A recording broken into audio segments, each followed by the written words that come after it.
There is a specific kind of hum that fills the air in DeKalb County, Illinois, during the month of April. It is not the sound of nature waking up, but the roar of heavy iron.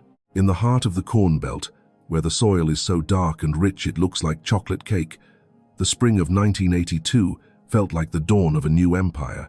For decades, the mantra of the American farmer had been simple: work hard, pay your debts, and trust the land. But by the early 1980s, that old song had been replaced by a new, aggressive anthem. The high flyers in Washington and the bankers in Chicago were shouting a four-word command that echoed through every feed store and grain elevator from Ohio to Nebraska: get big or get out. To understand what Samuel Miller did, you have to understand the intoxicating fever that had gripped the Midwest for the previous 10 years. In the 1970s, the world was hungry, export markets were booming, and grain prices had touched the stars. Land that was worth $400 an acre in 1970 had skyrocketed to over $2,000 by 1980. It was a gold rush in overalls. Banks were practically shoving money into farmers' pockets, encouraging them to leverage every acre they owned to buy bigger tractors, more chemicals, and more land. If you weren't driving a brand new four-wheel drive machine with an air-conditioned cab, people looked at you like you were standing still in a race that had already started. Samuel Miller was 48 years old that spring, a man who moved with a deliberate, quiet grace that he had learned as a young Marine in the Pacific. He farmed 320 acres of the best ground in the county, ground his family had held since before the Civil War. While his neighbors were busy signing papers for $200,000 loans to install center pivot irrigation and buying the latest 12-row planters, Samuel was doing something that made the folks at the DeKalb County Bank whisper behind his back. On a Tuesday morning in early April, Samuel walked into the local John Deere dealership. The owner, a man named Marcus Thorne, greeted him with the wide, hungry smile of a man who expected to sell $500,000 worth of equipment by noon. Marcus had a shiny new 4440 sitting on the lot, a mechanical beast that represented the pinnacle of 1980s technology. He assumed Samuel was there to trade in his older equipment and join the modern age. "Good morning, Sam," Marcus said, slapping the hood of a tractor. "She's a beauty, isn't she?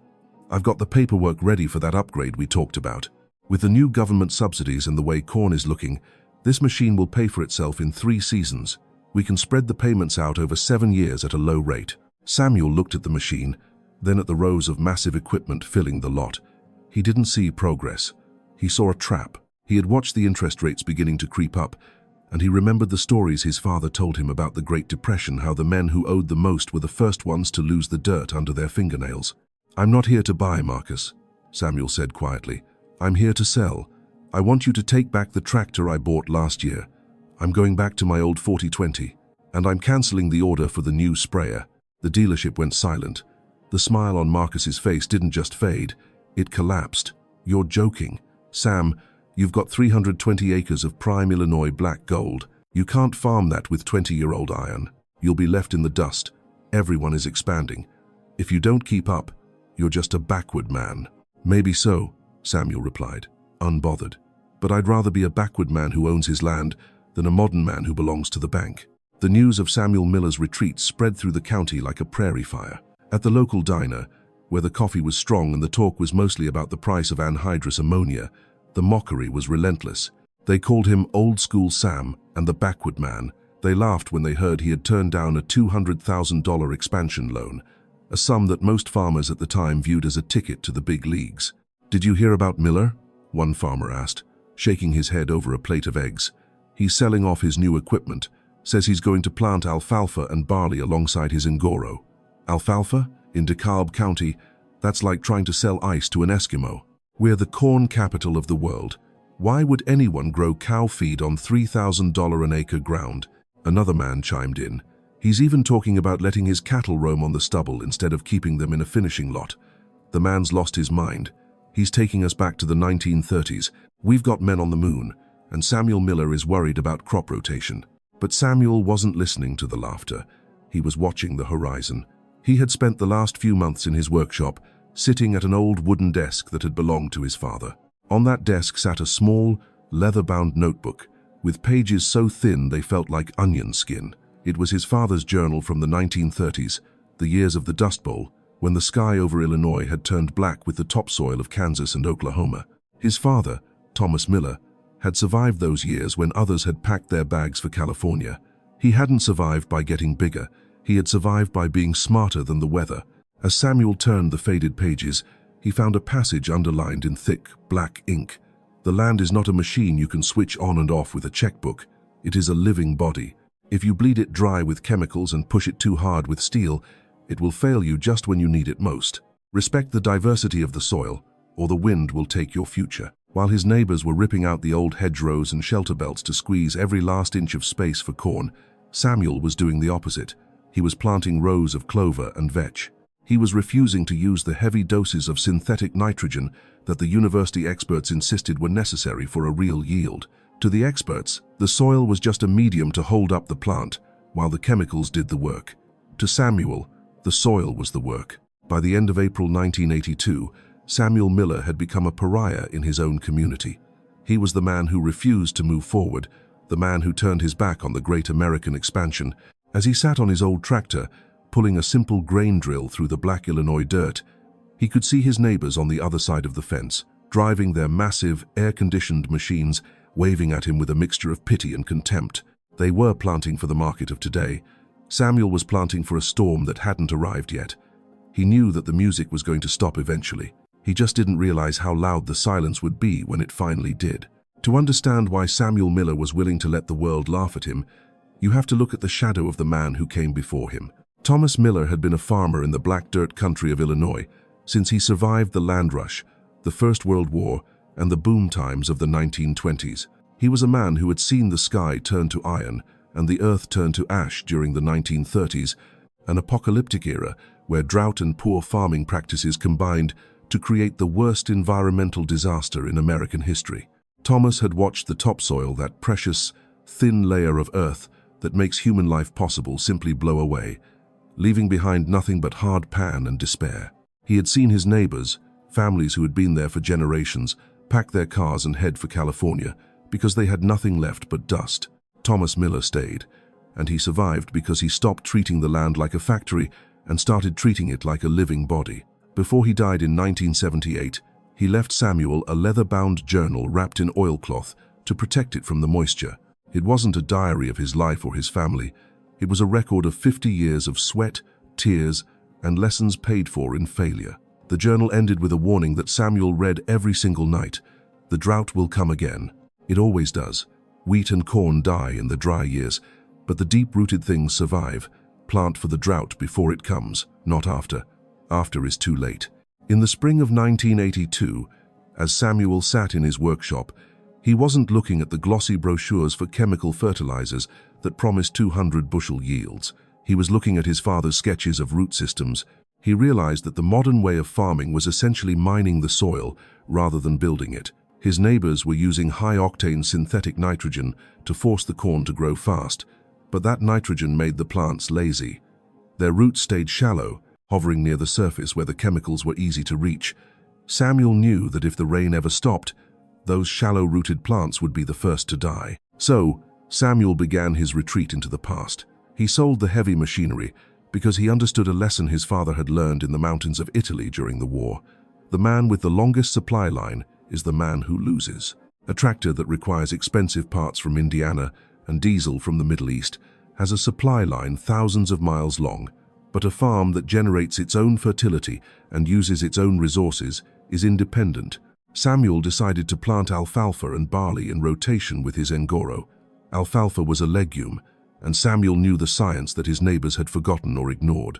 Legumes have a symbiotic relationship with bacteria that pulls nitrogen gas directly from the atmosphere and converts it into a form the plants can use for free. A good stand of alfalfa could fix over 100 pounds of nitrogen per acre per year, providing the equivalent of $60 worth of anhydrous ammonia without Samuel ever having to write a check to the chemical company. But it wasn't just about the nitrogen. The roots of the alfalfa went deep, far deeper than corn or wheat roots. They broke through the heavy clay subsoil, creating tiny highways for water and air to penetrate the ground.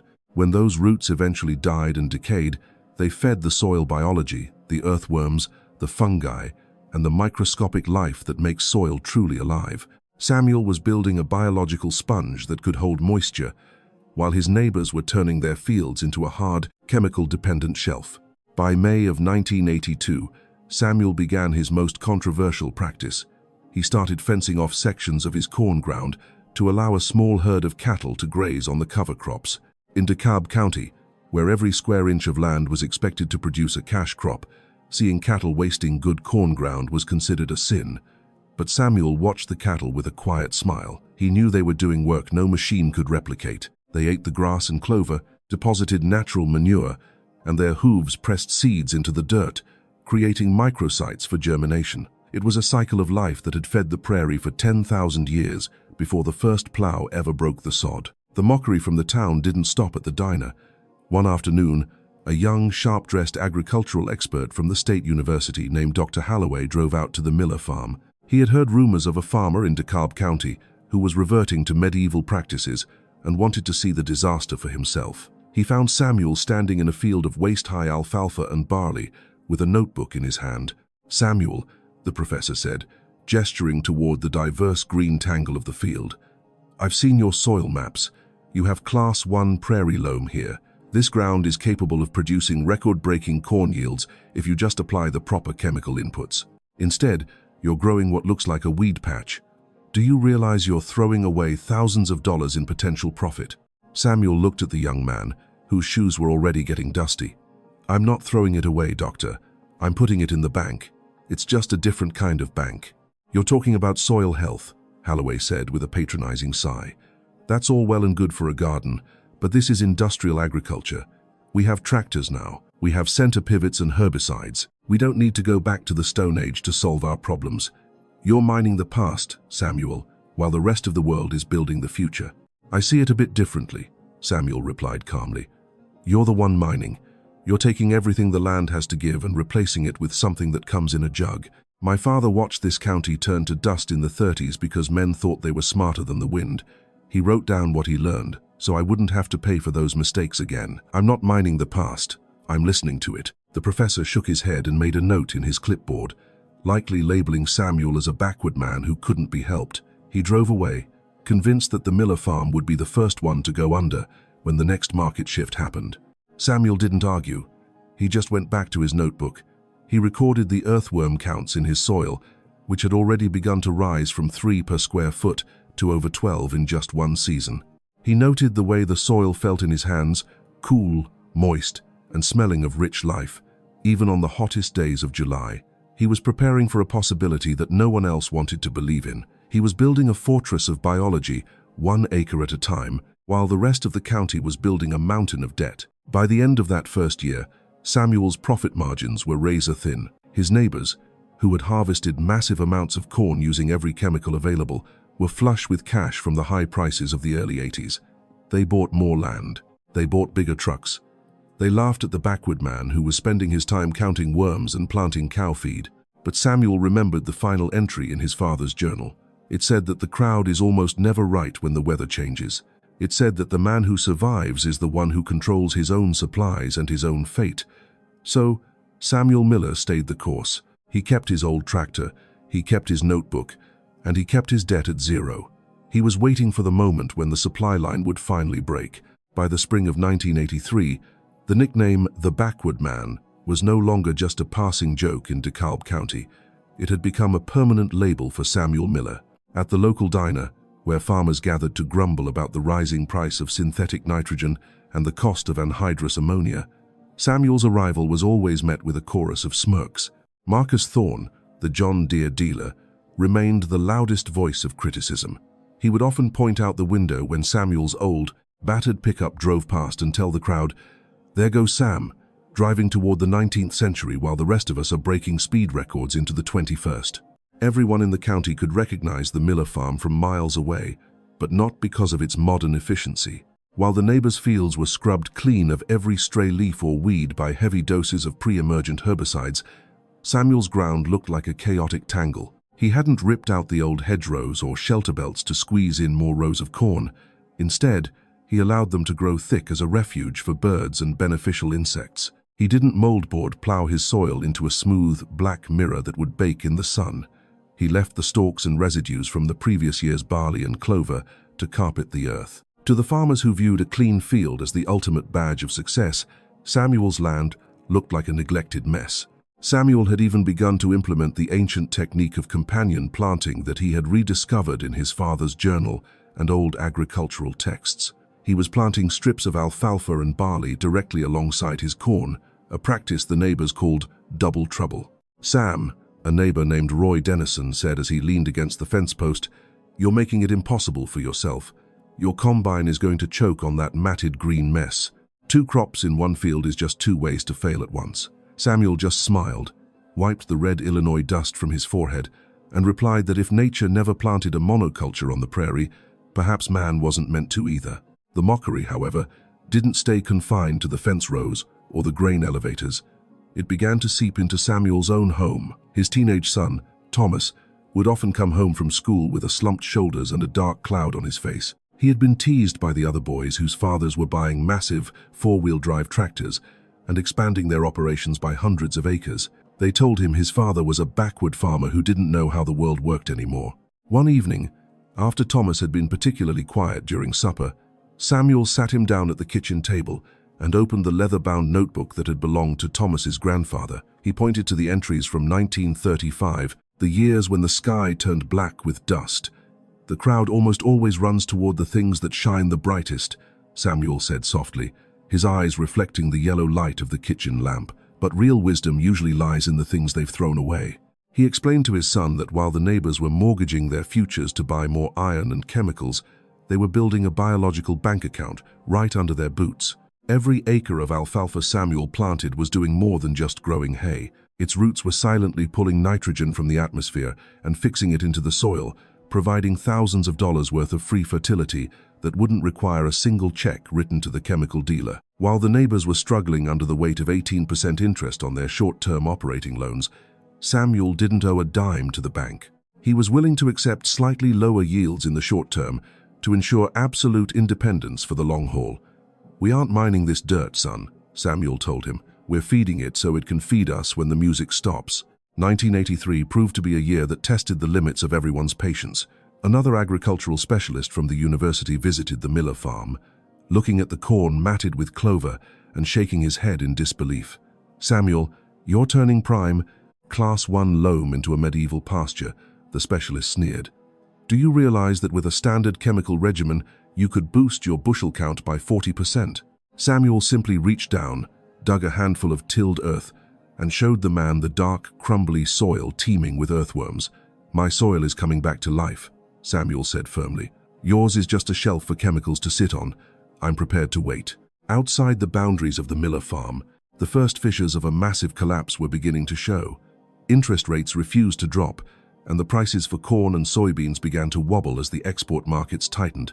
Farmers who had leveraged millions of dollars to get big were finding that no matter how massive their tractors were, they couldn't outrun the math of a disappearing profit margin. Samuel remained steady on his 20-year-old tractor, no air conditioning, no stereo, just the sound of the wind and the chatter of birds in the very hedgerows he had refused to bulldoze. He noticed that his soil held onto moisture much longer after a spring rain, and the fierce Illinois winds couldn't kick up a dust plume from his fields because the root systems held the earth in a tight grip. He had finished building his biological fortress.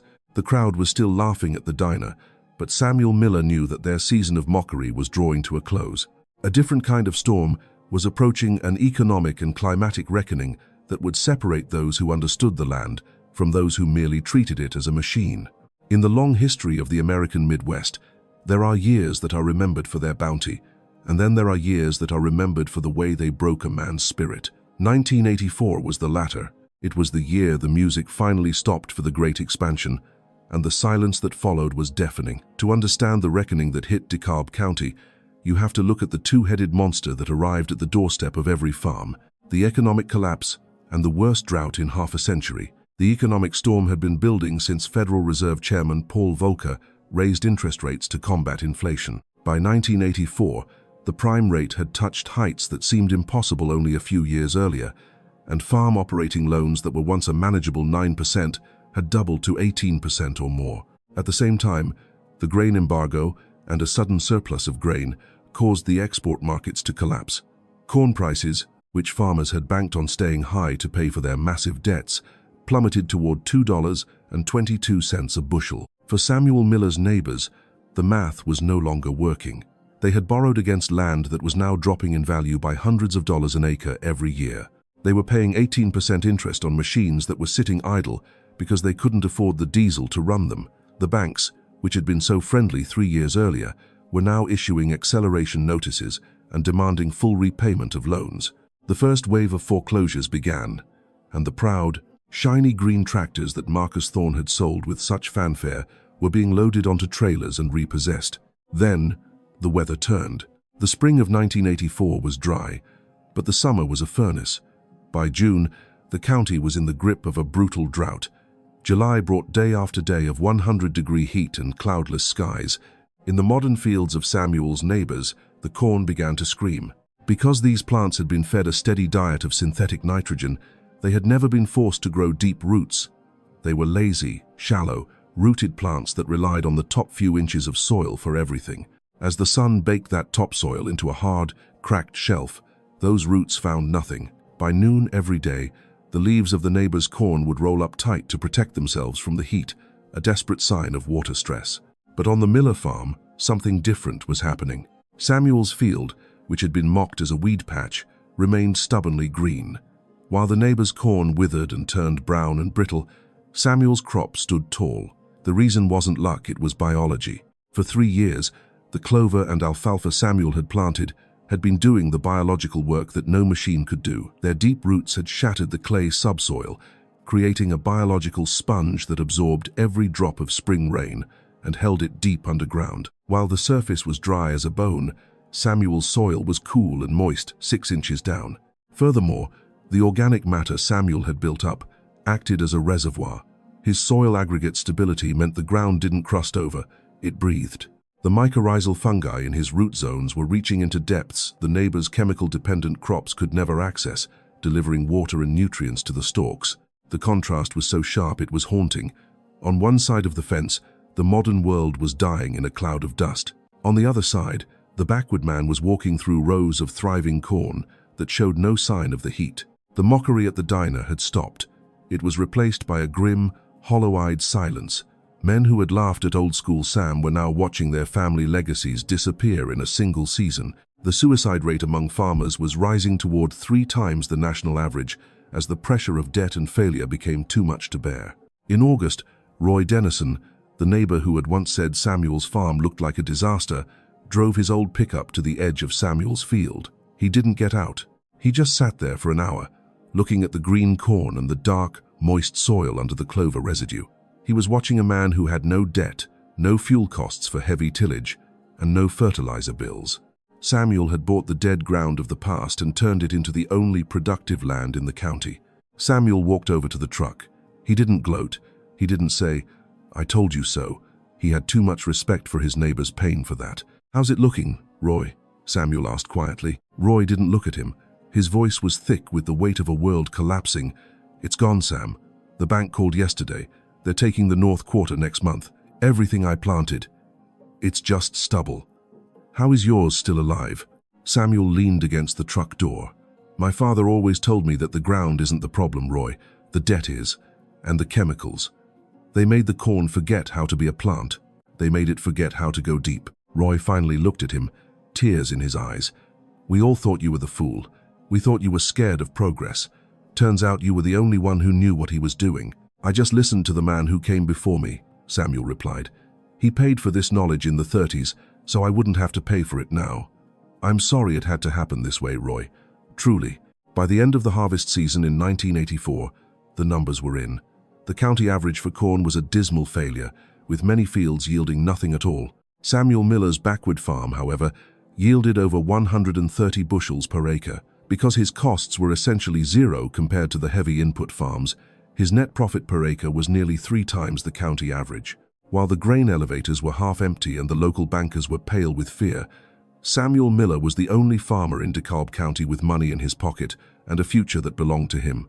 He had prepared for the possibility that the supply line would break, and when it did, he was the only one still standing. The backward man had become the richest farmer in the county, not in the number of shiny tractors he owned, but in the depth of his soil and the independence of his spirit. The reckoning had arrived, and the land had chosen its survivor. The aftermath of 1984 left a permanent scar on the landscape of DeKalb County, but on the 320 acres belonging to Samuel Miller, it marked the beginning of a quiet revolution. By 1985, the mockery had completely vanished, replaced by a profound and heavy respect. Samuel had become more than just a survivor. He was the largest and most successful farmer in the county, yet he remained the most humble. While the grain elevators in town were often half empty, and the local dealerships continued to struggle, Samuel's barn was a hive of activity. He didn't spend his money on flashy new iron or the latest chemical breakthroughs. Instead, he quietly began to use his profits to buy back the land that the banks had seized from his neighbors. By 1986, Samuel owned 800 acres, including the old Watkins place and the Mitchell brothers' land. He didn't want to be the kind of man who profited from the despair of his friends, so he often paid fair prices, more than the banks were asking at auction, to ensure the land stayed productive and cared for. He was no longer called the backward man or double trouble. The community now referred to him as a teacher. Starting in the late 1980s, farmers from 3 states started coming to his kitchen table and his equipment sheds. They came not to mock, but to see how he had modified his planters and to ask for copies of the key pages from his father's leather-bound journal. Samuel taught them that the land wasn't a machine, but a living body that required diversity to stay healthy. He showed them the earthworm counts in his soil, which had risen to 22 per cubic foot levels that surpassed even the most expensive Class 1 ground in the state. He showed them how the creek running along the south edge of his property was now running clear, even after a heavy rain, because his deep-rooted clover and alfalfa were holding the topsoil in place. He shared the wisdom that had been paid for in the sweat and tears of the 1930s, explaining that the drought will come again and that the secret was to plant for the disaster before it arrived, not after. "Why didn't you tell us this back in '76?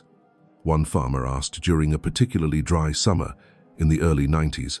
Samuel sighed, a weary but kind look in his eyes.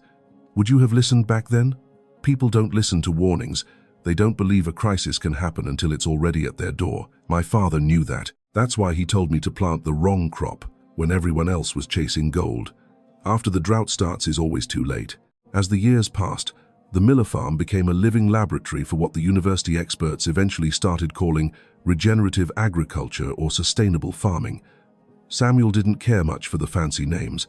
To him, it was just common sense and respect for the people who came before him. By 1992, the local historical society even asked to display his father's journal in their museum, but Samuel refused to let it go just yet. He had one more chapter to add to it himself. He wrote about the 1980s, about the backward man who was proven right, and about how he had built his organic matter from 1.2% to over 5%, returning the ground to the state of the original virgin prairie. On a crisp October afternoon in 1998, Samuel stood on the highest ridge of his 800 acres with his 10-year-old grandson, Michael. Samuel was 74 years old now, his hands gnarled like the roots of the old oak trees he had protected along his fence lines. Below them, the valley was a patchwork of deep green and gold. The air was filled with the sound of the wind, that relentless Illinois current that had once stolen the future of so many families. But on the Miller land, the wind met a wall of biological resistance, hedgerows, stone windbreaks, and thick, living soil that refused to blow away. Samuel pulled the old leather-bound notebook from his jacket pocket and handed it to the boy. It was thin, the edges frayed and the pages yellowed with time, but to Samuel, it was the most valuable thing on the farm. "Michael," the old man said, his voice as steady as the earth beneath them, "I'm handing you the keys to this land, but they aren't made of brass or steel. They're in these pages. Your great-grandfather wrote these words in 1945, and I added mine in 92. This book saved this family not once, but twice. It saved us in the 30s when the dust came, and it saved us in the 80s when the debt came." The boy looked at the faded handwriting, his eyes wide with wonder. "But Grandpa, the other kids at school say we should get one of those new computer-guided tractors. They say that's how you get rich." Samuel smiled, that quiet and knowing smile that had once driven Marcus Thorne to distraction. "Listen to the people who came before you, son. They paid for their knowledge with things more expensive than money. We get it for free if we are wise enough to pay attention. Most people need to be right immediately and publicly. They need validation from the crowd. But the man who controls his own supplies and refuses to dance to the bank's tune is the only one who truly controls his own fate." He pointed down toward the dark, rich soil of the North Quarter. The land doesn't need more money thrown at it. It needs more time, more biology, and less debt. The world will try to tell you that newer is always better, and that you're backward for holding on to the old ways. Let them laugh. When the next drought comes, and it always comes, you'll be the one with the green fields, while they're left with nothing but dust and empty promises. Samuel Miller passed away in 2001 at the age of 77. His funeral was the largest the county had ever seen, attended by farmers from across the Midwest who had been saved by his teachings. His son gave the eulogy, but everyone in the crowd already knew the truth. Samuel Miller had been the richest man in the county, not in dollars, but in trust, respect, and the enduring health of the soil he left behind. Today, the Miller farm is run by Michael, the fourth generation. He still uses the old notebook as his primary guide. Every spring, before the first seed touches the dirt, he sits down with his own children and reads the words that Elmer and Samuel wrote. He tells them the story of the backward man who had the courage to plant 2 crops instead of 1, to choose rocks over debt, and to trust the deep roots of the past over the shallow promises of the present. The wind still blows across DeKalb County, relentless and searching. But on the Miller land, the soil stays put. The legacy of the wrong crop is written in the deep, dark earth, a silent harvest that continues to feed the world long after the laughter has faded into the dust of history.